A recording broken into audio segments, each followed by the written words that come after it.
Hi everyone, and welcome to SoDak Chat. My name is Bobby and Dara, and we are here with District 14 House Representative Tony Kayser. Tony, thank you so much for joining us for a little chat. Thank you for the invite. Absolutely, absolutely. So tell us a little bit about yourself. There's a lot of people in South Dakota that need to hear more from their legislators, and you're District 14, you're Sioux Falls, but there are people all throughout South Dakota that want to get to know other legislators. So go ahead and tell us a little bit about yourself. Well, I grew up in Alexandria, South Dakota, right outside of Mitchell, on a dairy farm, fifth oldest of 15. So I learned about communications at a young age and working with other people and a work ethic on a dairy farm. So I've been in Sioux Falls now for almost 40 years. I have a financial services company. I operate with my son, Michael. So I do financial advising. So it's my background currently. Okay, great. Well, I grew up in Parkson, South Dakota, so I wasn't far from Alexandria. I was in Dimmock the other day, actually. You were in Dimmock? Talking to a wormer, would imagine. Oh my gosh. That is going to be a story for a different day. I could go down memory lane with all of that. All right, let's get into some questions for the people of South Dakota. So we are hearing a lot on the national stage about the Save America Act. Right. What impact do you believe this would have on elections here in South Dakota and nationally abroad? Sure. Well, this SAVE Act itself requires several things. It requires proof of citizenship, documentary proof of citizenship, along with a photo ID. And also it has some curbing of the mail-in ballots. So that's kind of what the SAVE Act does. In South Dakota, we are required a photo ID, so we have that already. But South Dakota also allows, for somebody who doesn't have a photo ID at the time of voting, you can still vote with a signed affidavit. You can prove it later on. So we have that. That's kind of out there. It's not necessarily something you have to have. You don't have to have the photo ID necessarily at the time of voting, but there's exceptions to that. Plus, South Dakota also allows for a picture student ID for proof of voting.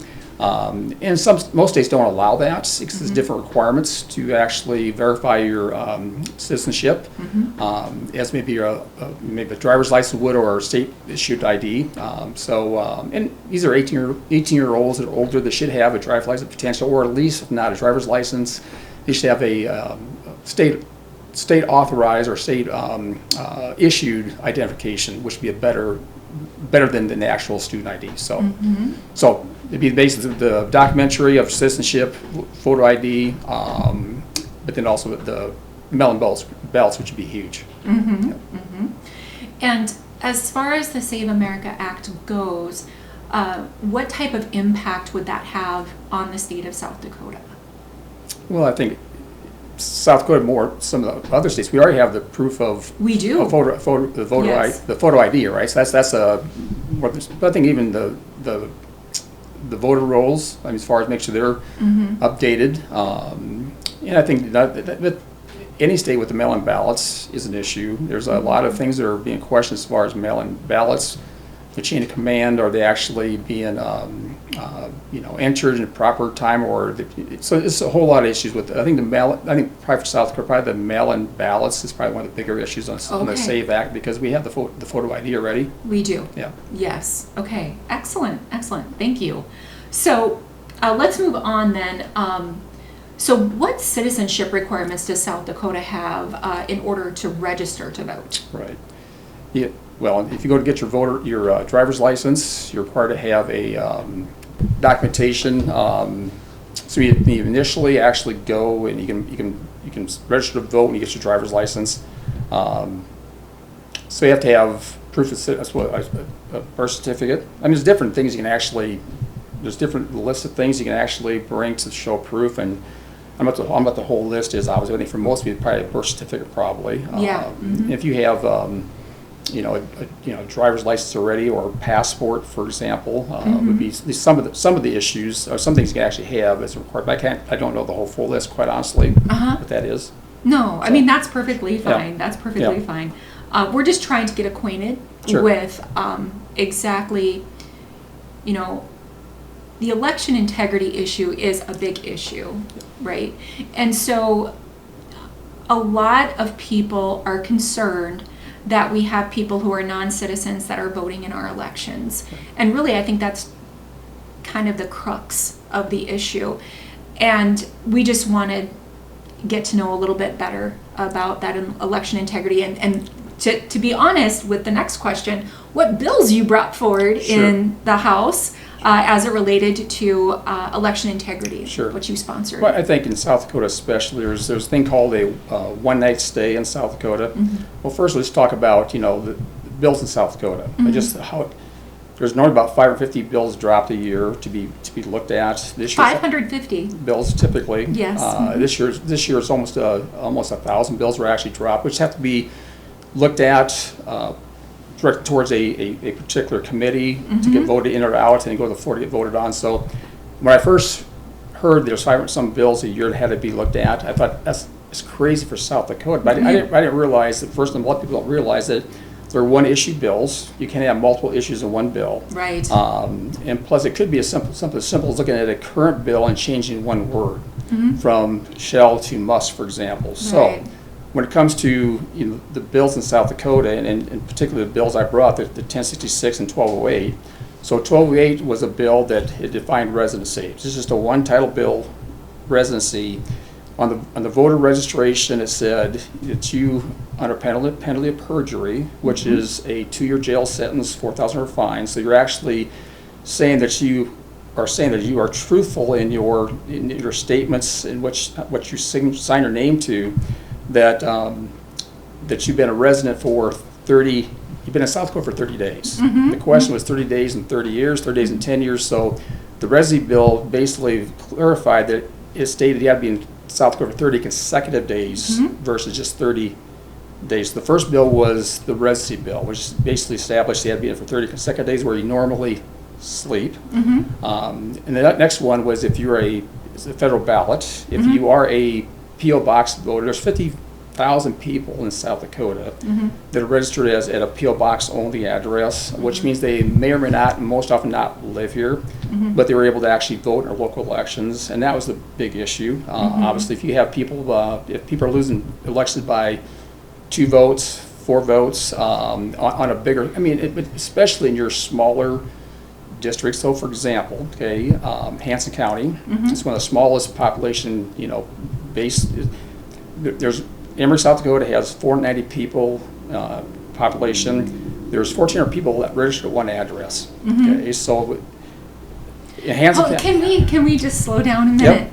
You just said in Emory, South Dakota. In Emory, South Dakota, there were 1,400 people registered at the same address in a town of 490. Yeah. Is that correct? That's correct. But even more so than that, that's represents about half of all voters in Hanson County. Not just that. So it's that blows right close my to half mind. the population is that 1,400 people that want to address as far as the voting in that county. So, for example, how does that affect the people who live there? So, for example, wheel tax or something this county can have people vote on to collect to fix the roads. So those 1,400 people that P.O. Box address, they don't use the roads. They don't want a wheel tax.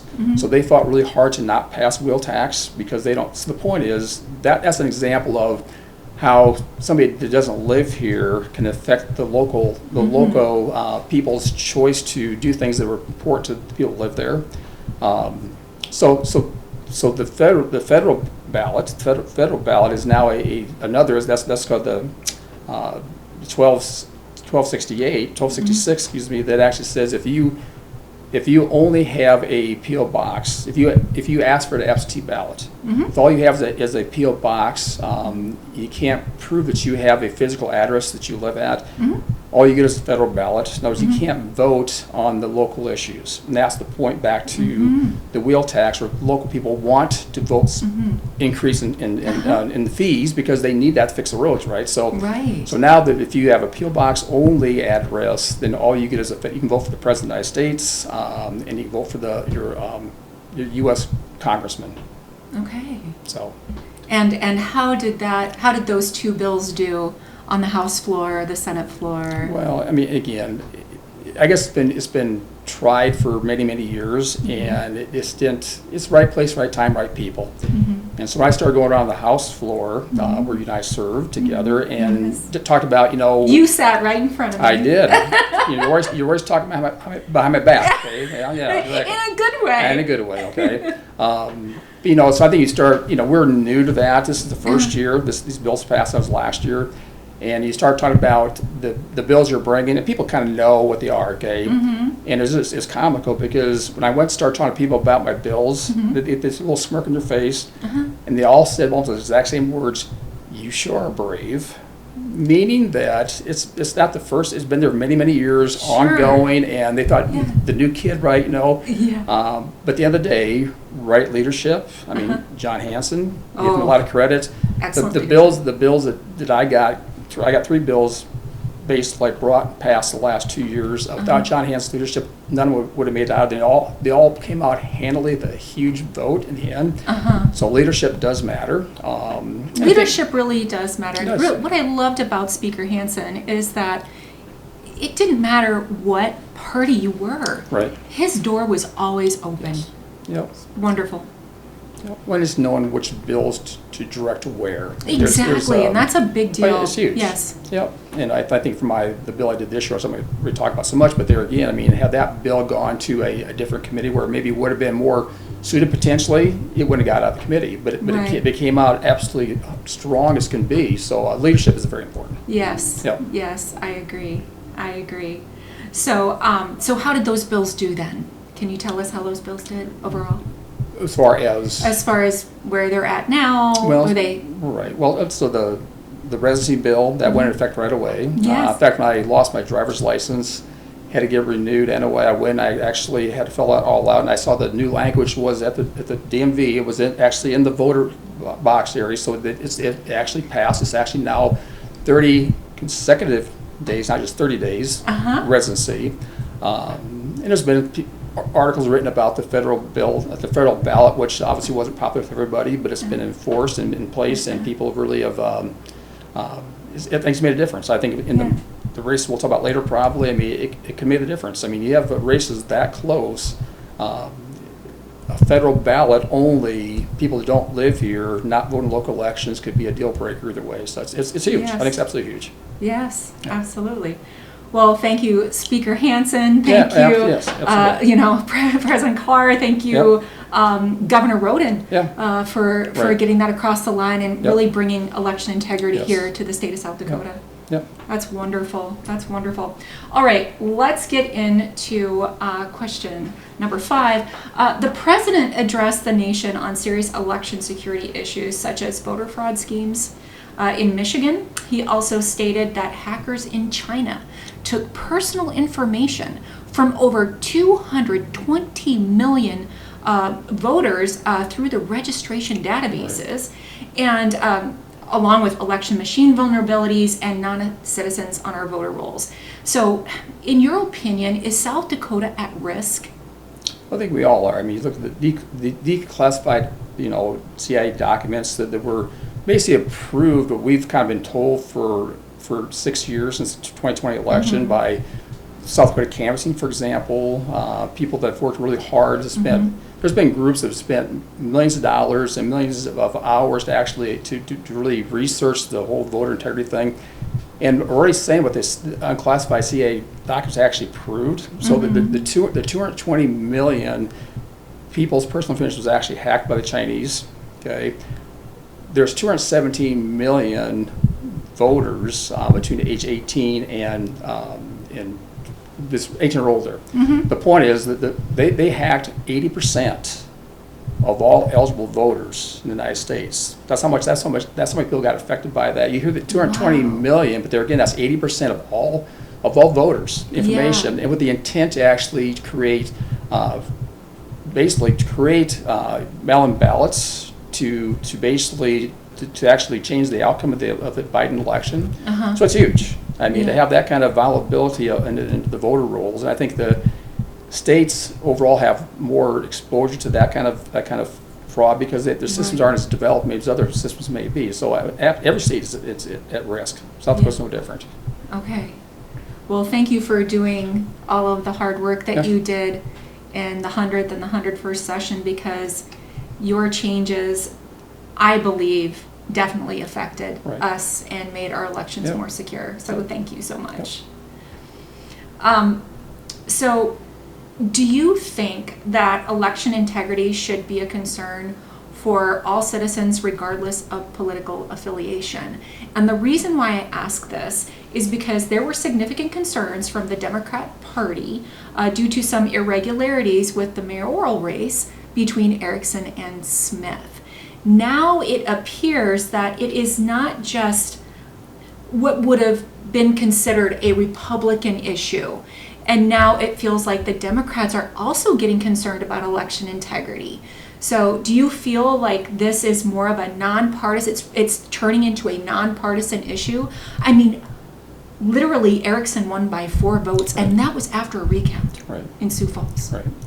But it's always been an issue. I think even before the 2020 election, if you go back and watch the different news segments, the Democrats were talking about how the vulnerability of the voting system and the machines. I mean, that wasn't a Republican issue before the 2020 election. And they're talking about it. Then they kind of died down, but now it's coming to life again. So the point, I think when people are affected by those things, now becomes an issue.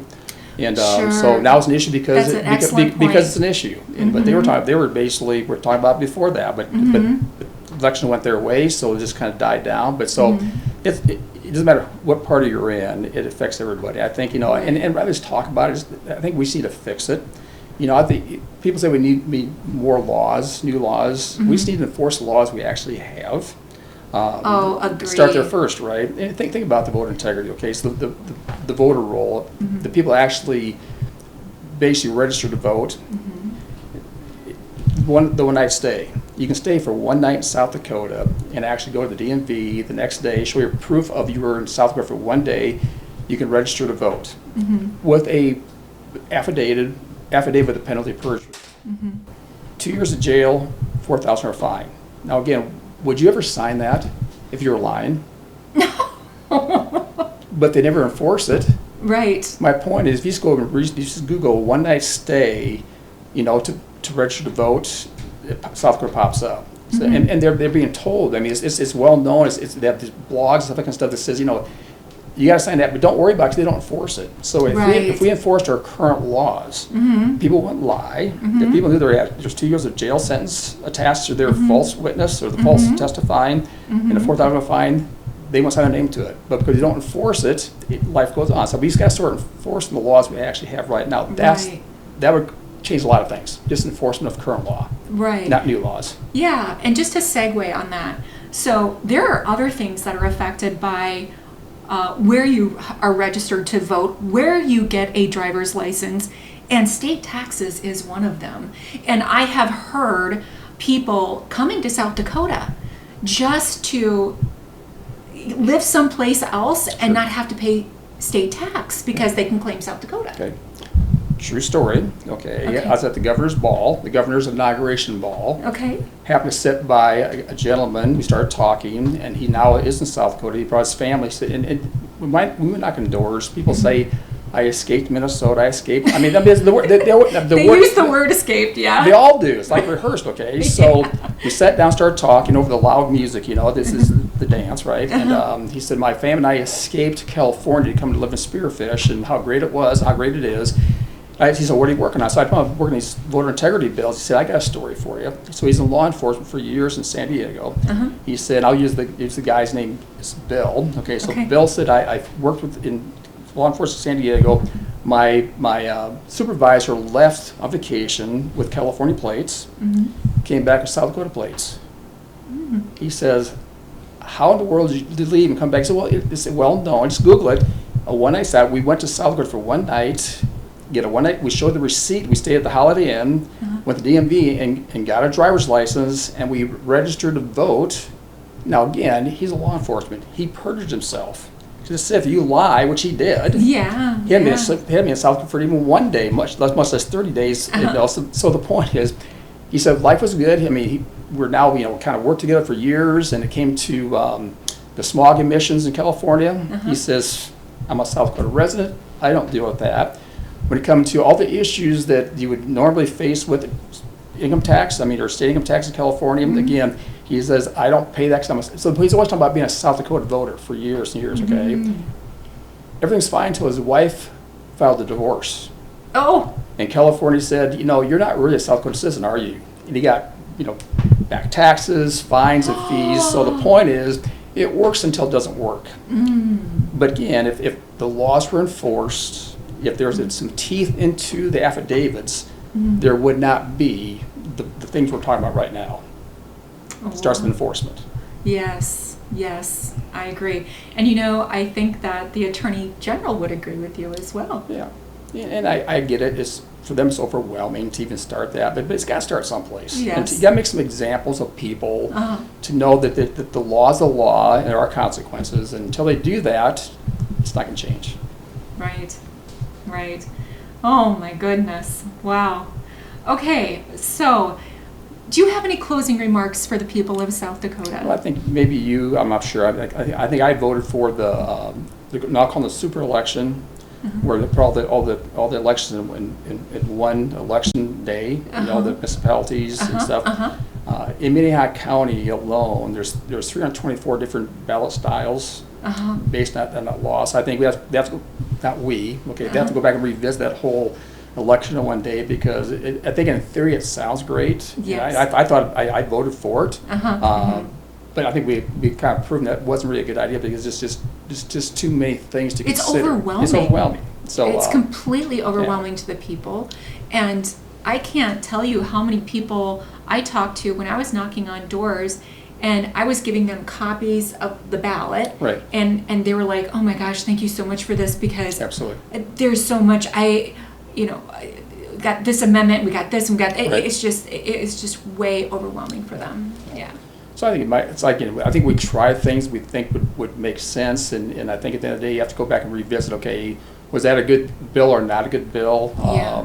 Sometimes it comes down to changing that word from shall to must. Sometimes you have to go back and revisit bills, but Right. I think it goes back to reinforcing the bills we already have first before making any new laws. Yeah.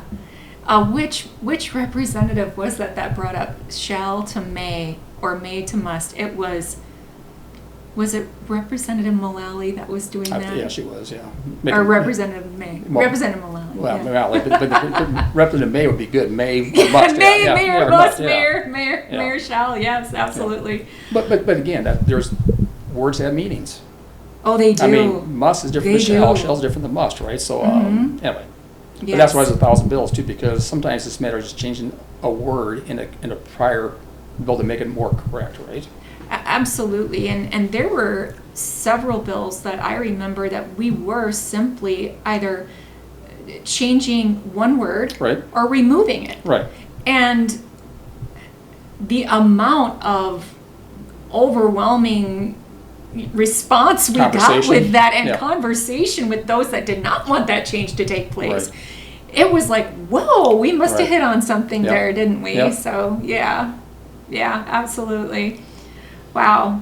Well, Representative Kayser, thank you so much for sitting down and Thank having you. a chat with us. Thanks for all you do. And I think, people I find when people go out, campaigning, people just want to know more about the what we do. I think people people say the politicians are the problem, and that's not really true Right. in every case, okay? Right. The problem is citizen involvement. And Right. I find the more you educate people, the more they want to know, and the more they know they need to know, and they'll take more ownership in the whole system. So I think education is huge, and people want to know. This thing is beyond them to actually know this stuff. But it's quite simple. It really is, Yeah. and education is huge. Absolutely, absolutely. So if any of the citizens of South Dakota would like to get a hold of you, how would they do so? Well, I'm not a big Facebook person, so I'm kind of hard to find, actually. I guess my cell number would be 605-941-5801, 605-941-5801, but I really don't have a Facebook presence, and that may have actually cost me my election, possibly, because I'm not I knocked on 1,500 doors, person like you have. So it's just. I knocked on more. Well, I know you did. I'm beating my chest, and she's like, "That's all you did." So my point. I think I think that's still the key to winning elections is door knock, but I think in today's world, I mean, it takes more than door knocking. So Yeah. I learned that probably, and but I didn't have a big presence in there. I won't have going forward either. So yeah. Okay. Yeah. Well, you've made your decision. There you go. Yeah. All right. Well, thank you so much for joining us, South Dakota. Thank you so much for sitting down and having a chat with Representative Tony Kayser. I wish all of you the best and have a great night. Thank you. Thank you. Good night. God bless.